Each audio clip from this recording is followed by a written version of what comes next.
Hello అండి. ఈరోజు మాట్లాడుకునే టాపిక్ ఏంటి అంటే తల్లుల ప్రభావం కుటుంబం మీద ఎంతవరకు చూపిస్తుంది.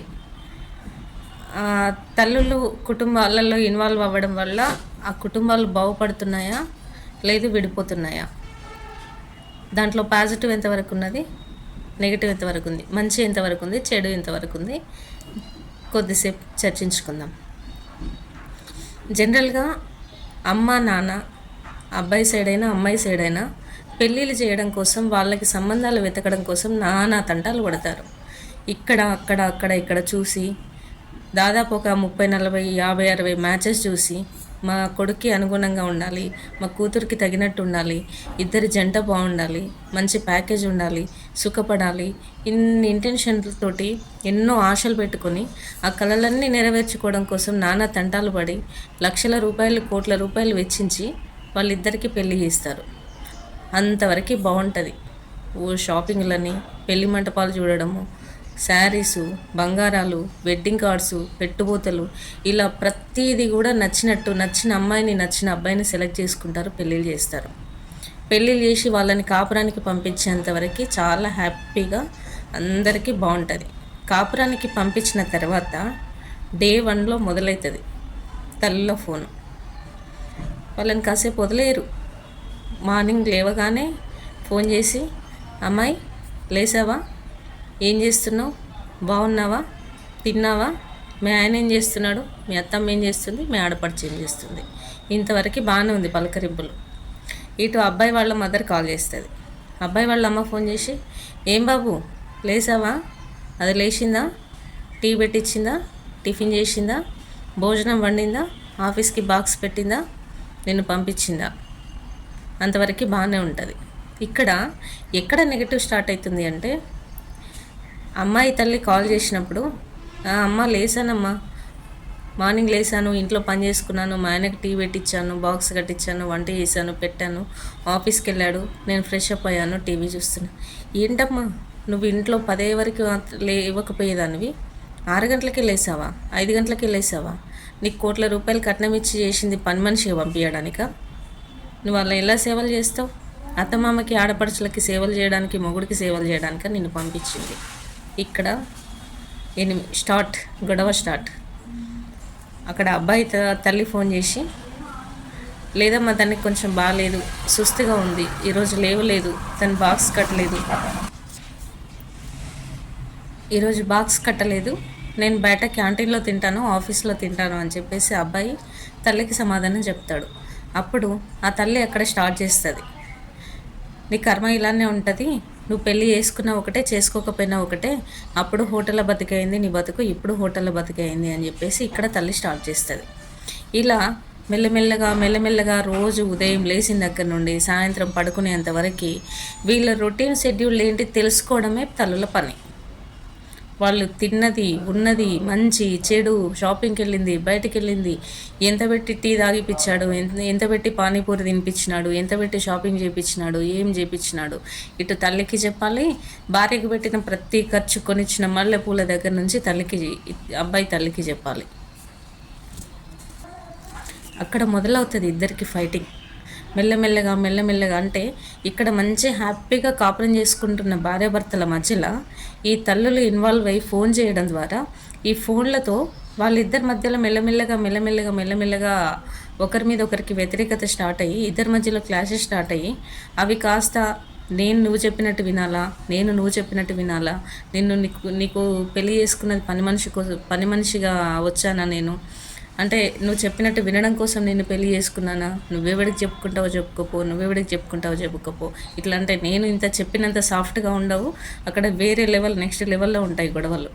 ఆ గొడవలు చిలికి గాలివానలు అయ్యేసి అమ్మాయి అబ్బాయి ఎవరి కుటుంబాలలోకి వాళ్ళు వెళ్ళిపోయి లైఫ్ను మొత్తం రోడ్డు మీదకి పడేసుకునే పరిస్థితికి వస్తుంది.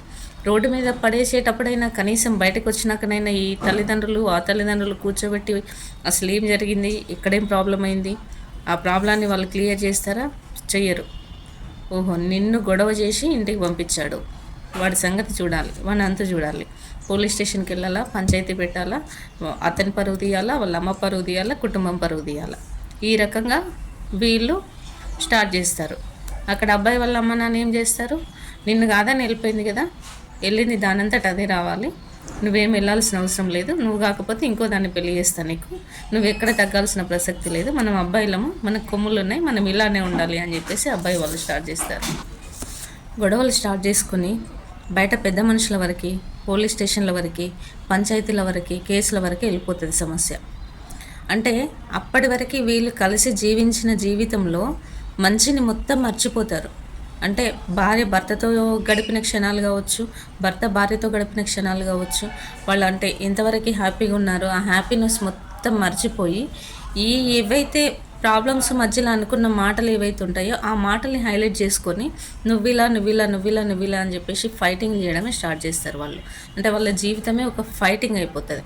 అలా ఆ ఫైటింగ్తో స్టార్ట్ అయ్యి అంటే కనీసం వీళ్ళకంటే ఏదో తప్పు చేసినాం, మిస్టేక్ చేసినాం, మళ్ళీ కలుసుందామన్న ఇంటెన్షను ఆ అబ్బాయికి అమ్మాయికి వచ్చినప్పటికీ కూడా కుటుంబాలు పడనివ్వవు. నేనెందుకు తగ్గాలి, మనమేం చిన్న కాదు, మనమేం చిన్న కాదు, వాళ్ళ ముందు తగ్గి బతకాల్సిన అవసరం మనకి లేదు, తగ్గి బతకాల్సిన అవసరము నీకు లేదు. ఈ రకంగానే వాళ్ళు సమస్యని కంటిన్యూ చేస్తూ ఉంటారు. అలా నెలలు అయిపోతాయి, సంవత్సరాలు అయిపోతాయి, కొన్ని సంవత్సరాలు గడుస్తూ ఉంటాయి. వాళ్ళు ఇలా ఫైట్ చేసుకొని లాస్ట్కి ఎక్కడి వరకు వెళ్తుంది, అది కేసుల వరకు, డైవర్స్ వరకు వెళ్ళిపోతుంది. అంటే ఒక్క క్షణం ఆలోచించండి, ఇంత కష్టపడి ఇన్ని సంవత్సరాలు వెయిట్ చేసి 2 కుటుంబాలు నానా తంటాలు పడి పిల్లలకి పెళ్ళిళ్ళు చేసేది డైవర్స్ ఇప్పించడం కోసమా, విడాకులు తీసుకొని బతకడం కోసమా? అంటే ఒక పర్సన్ని సెలెక్ట్ చేయడానికి ఆలోచన ఎంచుకున్న విధానము ఆ ఇద్దరు మనుషుల్ని కలపడంలో ఎందుకు ఉండదు, అంత ఓపిక ఎందుకు ఉండదు, తల్లిదండ్రులు ఎందుకు ఆలోచించరు, మంచి నిర్ణయాలు ఎందుకు తీసుకోరు? దయచేసి ఒకటే చెప్తున్నాను, భారతీయ సాంప్రదాయం ప్రకారము పెళ్ళి అనేది జీవితంలో ఒకేసారి జరుగుతుంది. 2-3 పెళ్ళిళ్ళు చేసుకున్న జీవితాలకి విలువ ఉండదు. మొదటి పెళ్ళికున్న విలువ కావచ్చు, అంత సాంప్రదాయబద్ధత కావచ్చు, అంత రెస్పెక్టబుల్ లైఫ్ కానీ రెండో జీవితానికి ఉండదు. అంటే సరే కొన్ని సంఘటనలు తప్పనిసరి పరిస్థితులు అయినప్పుడు, అలాంటి మిస్టేక్స్ జరిగినప్పుడు, వాళ్ళ క్యారెక్టర్సే అలాంటివి అయినప్పుడు విడిపోతున్నారు అంటే తప్పలేదు. బలవంతంగా కాపురాలు నిలబెట్టడానికి అయితే లేదు. కానీ వాంటల్లి కుటుంబ సభ్యులు మాత్రం ఇన్వాల్వ్ అయ్యి, అంటే వాళ్ళకి తెలియదు అక్కడ పాపం ఒకటి ఏంటి అని అంటే వాళ్ళు వెనక ముందు ఆలోచించకుండా నా కొడుకు బాగుండాలి, నా కూతురు బాగుండాలి అన్న ఇంటెన్షన్ తోటి వీళ్ళు చేస్తున్న ప్రక్రియ ఒకటే గుర్తుపెట్టుకుంటారు. కానీ ఈ చేస్తున్న ప్రక్రియ వాళ్ళ మీద ఎంతవరకు ఎఫెక్ట్ చూపిస్తుంది, దానివల్ల ఎంతవరకు వాళ్ళు ఇబ్బందుల పాలవుతారు, పిల్లల లైఫ్లు స్పాయిల్ అవుతాయి, వాళ్ళు విడాకుల వరకు వెళ్ళిపోతారు, ఒకరినొకరు వదిలేయాల్సిన పరిస్థితి వస్తుంది అని చెప్పేసి అర్థం చేసుకోండి దయచేసి. వాళ్ళ లైఫ్లని వాళ్ళు బతకనియండి, వాళ్ళకి నచ్చినట్టుగా వాళ్ళని బతకనియండి. వాళ్ళు ఏదైనా ఇబ్బందులు పడి మీ దగ్గరికి వచ్చినప్పుడు తల్లిదండ్రులుగా మీ బాధ్యతని మీరు నిర్వర్తించండి. అంటే వాళ్ళు చేసిన మిస్టేక్స్ అయినా తప్పులైనా సర్ది చెప్పి అది కాదు ఇది అని చెప్పేసి అవసరమైతే వాళ్ళని కోపం చేయండి, మంచిని చెప్పండి. కానీ చెడు చెప్పి లాగి కుటుంబాలని విడదీసే ప్రయత్నం చేయకండి. దానివల్ల చాలా నెగటివ్ ఇంప్రెషన్ వాళ్ళ మీద పడి వాళ్ళు సరైన నిర్ణయాన్ని తీసుకునే అధికారాన్ని కోల్పోతారు. అంటే వాళ్ళ లైఫ్ వాళ్ళ చేతిలో ఉండదు. అప్పుడు వన్స్ బయటకు వచ్చారు అంటే వాళ్ళ లైఫ్ని తీసుకెళ్ళి 3వ మనిషి చేతిలో పెడతారు. అప్పుడు ఇబ్బందులు పడేది వాళ్ళే. అంటే వాళ్ళు పడతారు, సో మీరు పడతారు, మీతో పాటు ఫ్యామిలీ మెంబర్స్ పడతారు. ఒక ఫ్యామిలీలో ఒక్క పర్సన్ లైఫ్ మీద ఎఫెక్ట్ పడిందంటే అది ఎంతమంది మీద ఇంపాక్ట్ చూపిస్తుంది. అక్క చెల్లెలు, అన్నతమ్ములు, అమ్మ నాన్నలు, అత్తమామలు, ఇటు సైడ్ కుటుంబాలు, అటు సైడ్ కుటుంబాలు, అది తెలియకుండానే ఒకరి ద్వారా ఒకరికి కనీసం ఒక 40 నుంచి 50 మంది ఆ ఒక్క సమస్య వల్ల ఎఫెక్ట్ అయ్యి ఇబ్బందులు అనుకోకుండా వాళ్ళు మానసికంగా కావచ్చు, ఫైనాన్షియల్గా కావచ్చు, అన్ని రకాలుగా కూడా వాళ్ళు ఇబ్బందులు పడే అవకాశం ఉంటుంది. కాబట్టి దయచేసి కుటుంబ వ్యవస్థని నిలబెట్టండి, అర్థం చేసుకోండి, 1కి 4 సార్లు ఆలోచించండి. కుటుంబంలో ఒక మనిషిని విడదీసే ముందు కావచ్చు, మాట్లాడే ముందు కావచ్చు, వాళ్ళ సమస్యని పరిష్కరించేటప్పుడు కావచ్చు, ఏ రకంగానైనా కానీ తల్లిదండ్రుల ఇన్వాల్వ్మెంట్ ఎంతవరకు ఉండాలో అంతవరకే ఉండనియండి. పిల్లల కుటుంబాల పట్ల అతిగా ఇన్వాల్వ్ అయ్యి వాళ్ళ లైఫ్లని స్పాయిల్ చేయకండి. ఎక్కువ ఇన్వాల్వ్ అయితే వాళ్ళు మీ భయంలో కంట్రోల్లో ఉంటారు, మా కంట్రోల్లో పెట్టుకోవాలి అనుకోవడం తప్పు. వాళ్ళకి ఎప్పుడైతే పెళ్ళి చేస్తామో వాళ్ళ ఫ్రీడమ్ వాళ్ళకి ఇవ్వాలి, వాళ్ళ లైఫ్ని వాళ్ళు నిలబెట్టుకోవాలి.